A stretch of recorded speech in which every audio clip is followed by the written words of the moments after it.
Jadi tapi apa yang kita lakukan sekarang ini kan sebenarnya kan berasal dari sebuah kegelisahan begitu ya. Ada alasannya kenapa kita melakukan ini. Mungkin ada yang bisa mulai sedikit sharing dulu kenapa kita akhirnya memutuskan melakukan ini. Sudah diem. Oke, aku boleh duluan? Iya, boleh. Aku boleh, Pak. Ya. Ya, sebagai seorang akademisi yang sudah jurnalnya masuk di Carlos dulu lah. Gua mengintroduce Pak Carlos. Oke. Siap. Bukan hanya mendapatkan beasiswa dan berkuliah di komunikasi S2, tapi juga jurnalnya sudah masuk dalam jurnal standar komunikasi Indonesia. Gitu. Untuk bicarakan lebih jauh dalam bahasa Inggris. Anjay, bahasa Inggris. Oke. Speak English. Enggak, Indonesia aja. Kalau bahasa Inggris nanti putraku aja. Belum cerita tuh ke Oslo kemarin juga oleh terakhirnya Pak Carlos. Karena dia banyak terpapar YouTube. Oke, baik. Dari aku, karena aku masih berkecimpung di dunia jurnalistik televisi sampai sekarang, dan kegelisahan yang timbul adalah karena teman-teman reporter televisi sekarang itu aku sedih melihatnya karena jadi modalnya smartphone.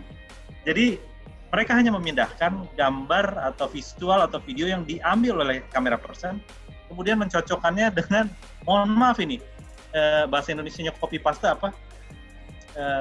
Itu kemarin baru. Ya, mereka hanya mengcopy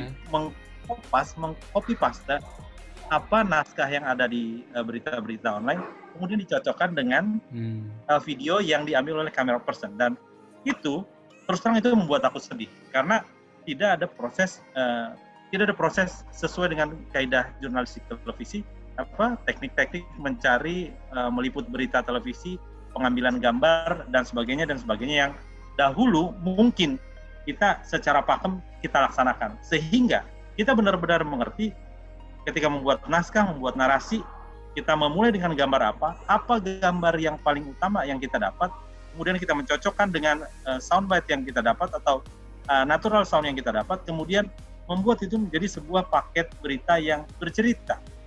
Maksud saya paket berita televisi yang bercerita. Nah, itu yang saat ini saya lihat tidak ada di teman-teman broadcaster televisi yang ada.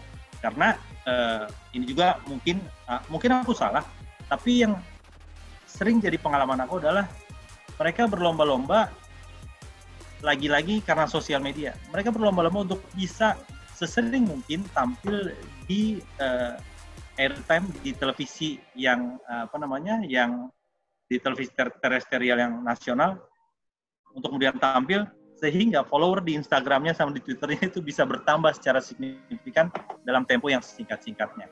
Tampil di TV, tapi with no brain. Proklamasi ya dalam tempo sesingkat-singkatnya. Dan tidak ada teknik. Nah, itulah kegelisahan aku, dan aku sih maunya mengembalikan broadcaster televisi kepada hitohnya. Bukan artinya bukan aku atau teman-teman mau bernostalgia dengan zaman kita yang dulu, tapi hanya mengembalikan ini kepada tracknya. Karena di mana lagi seorang jurnalis bisa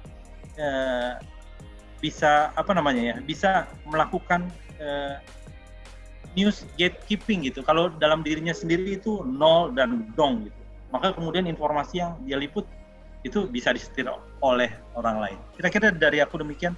Silakan Gocil.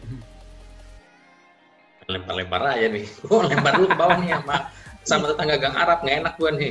Coba bagaimana pandangan seorang responden yang biasa berinteraksi dengan media asing melihat hal ini nih. Apa kegelisahan yang mix yang timbul nih, Kavia? Seorang Fira Abdurrahman gitu yang sekarang interaksi dengan New York Times, dengan Sky News gitu kan. Mungkin juga menangkap kegelisahan dari mereka, sekalian di-share gitu ya. Apakah gelisah menggelinjang seperti apa? Kenapa menggelinjang? Astaga. Terus. Gimana Ibu Fira? Ya, dari Batu Merah ke Gang Arab terus ke Tebet nanti ya. Emang kegelisahan ini dimulai bisa dibilang 1 dekade lalu lah ya. Ini istilahnya twilight of journalism, twilight zone. Kalau kita nonton filmnya kan twilight zone, antara nyata dan tidak nyata, antara alam barzah dan alam dunia gitu ya. Itu siapa, Cir? Anak lo pasti ya? Iya. Protes soalnya harusnya bikin praktikum dari Riot Noise Review, tapi nggak jadi sekarang. Ya, kegelisahan ini kalau gue rasakan sih bisa bilang 1 dekade lalu lah ya, bahwa ini sudah mulai masuk fase twilight of journalism, jadi twilight zone gitu kan, antara nyata dan tidak nyata, antara alam barzah dan alam dunia gitu ya. Dan ini memang disundul ketat oleh adanya munculnya sosial media secara masif. Jadi perubahan media itu sudah berubah. Media itu yang tadinya ekstrim, tradisional, lalu mulai banyak pilihan sampai akhirnya muncullah digital dalam dunia media, dalam dunia jurnalisme. Dan ini memang banyak perubahan yang harus di-apply, baik di lapangan maupun di newsroom-nya itu sendiri, termasuk selera pasar. Dan ini memang, gue sih kayaknya harus mengakui bahwa jurnalisme itu terlambat ya. Kita terlalu asik, terlalu terlena dengan apa yang sudah kita miliki dekade sebelumnya. Jadi ketika dekade selanjutnya ini muncul, kita sendiri agak gagap. Bukan agak gagap, tapi memang gagap. Seperti itu sih. Memang jurnalisme di masa yang lalu itu punya banyak cerita yang seharusnya bisa diambil secara positif oleh kawan-kawan yang berada di lapangan maupun berada di newsroom yang menguasai newsroom saat ini.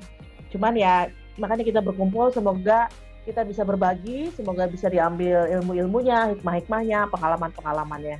Itu aja sih sebenarnya. Nah, kegelisahannya keren banget ya, dengan sebuah ukuran dekade dan twilight. Berasa Edward Pattinson dan Kristen Stewart. Nah, akhir nih, gilirannya sekarang. Sopan gue ngeliatin senior tadi, kalau langsung gue nih. Menarik apa yang disebut sama Carlos dan Vira tadi, merasakan ya, mungkin ikut, sekarang kan sedang berada sebagai orang yang di luar newsroom, melihat sebagai dengan helikopter view, termasuk ketika sedang berkuliah kemarin di Inggris juga jadi punya kesempatan untuk template mengkomparasi. Memang betul sih, aku setuju nih sama statementnya dari Vira tadi, disebut bahwa newsroom bilang juga gagap dan bahkan masih gagap sampai sekarang karena terkait dengan begitu balik ke dunia kampus dan ingin melihat peta baru seperti apa. Ternyata ya ketika YouTube pertama kali muncul 2005, berarti bisa kaitannya dengan jurnalistik TV ya, audiovisual, konten audiovisual gitu. Khusus soundnya adalah jurnalistik TV. Itu sebetulnya sudah mulai memunculkan banyak informasi yang orang punya pilihan gitu kan. Kalau pada era sebelumnya sebutnya era broadcast era, ini kan satu arah ya, dari TV memancarkan melalui satelit pada TV di rumah dan nggak punya cara atau channel untuk feedback penontonnya, misalkan mau nggak puas atau ingin komentar yang lain gitu kan.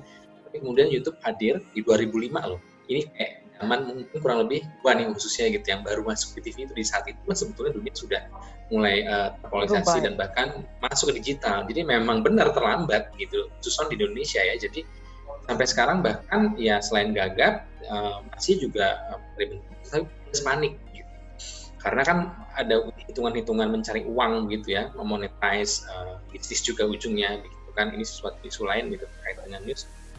Itu betul gitu. Saya sepakat dengan isu yang dimention tadi yang bahwa gagap, sampai sekarang masih gagap juga, kemudian juga lari kepada generasi-generasi selanjutnya. Kita nggak mau bilang itu tadi, seperti Pak Carlos bilang juga bahwa kita nggak bilang kita yang paling tahu gitu, karena tua enggak, muda enggak gitu. Cuma mantang mungkin bisa diklaim gitu, dan ada era di mana kemudian ilmu lapangan jurnalistik TV di lapangan gitu, katakanlah ketika meliput sebuah peristiwa, ada masa di mana mungkin kita tidak terbantu, dulu belum lalu era googling, ini mau nggak mau rasah gitu kan gitu. Ini ilmu namanya adalah art ya, ilmu lapangan, pecah telurnya di lapangan gitu, yang dari background kuliah apapun, disiplin ilmu ketika jadi wartawan ya itu tadi gitu, kayak mulai dari nol dan mengasah menjadi sebuah pisau yang akhirnya benar-benar tajam gitu kan. Dan mungkin zaman kita belum di lapangan itu tadi begitu menafikan atau mengesampingkan, karena waktu itu Google belum terlalu enak lah gitu ya, Bahkan BlackBerry baru muncul sekitar tahun 2008, 2009 gitu, ketika sudah mulai lebih berjalan di lapangan. Itu juga mungkin pengaruh kita untuk kemudian lebih terasa, lebih tajam, dan dibandingkan yang sekarang sudah terpolarisasi informasinya tadi seperti dibilang, jadi banyak sumber. Kalau istilah gue sih, istilahnya sekarang udah ya era tsunami informasi ya. Jadi orang bebas milih, kemudian newsroom juga jadi kita cari bentuk lagi yang sampai sekarang juga bentuknya belum ketemu, mungkin klaim-klaimannya gitu kan. Dan ditambah lagi orang-orang generasi seterusnya yang masuk ke dalam jurnalistik TV yang sudah terpapar kayak mungkin dari zaman kuliah dulu udah copy paste gitu kan, kalau ngumpulin tugas segala macam gitu kan, sampai kemudian terbawa ketika mereka bertugas sebagai jurnalis lapangan gitu, bagaimana kemudian informasi yang harusnya menjadi sumber pertama atau primer itu seringkali tidak jarang lah ya, mungkin istilahnya begini ya, karena tidak mau juga jadi klaim bahwa sebetulnya sebuah generalisasi dan kemudian dicap semuanya pada bete gitu, yang ada enggak juga gitu. Ini tidak jarang gitu, ada banyak itu.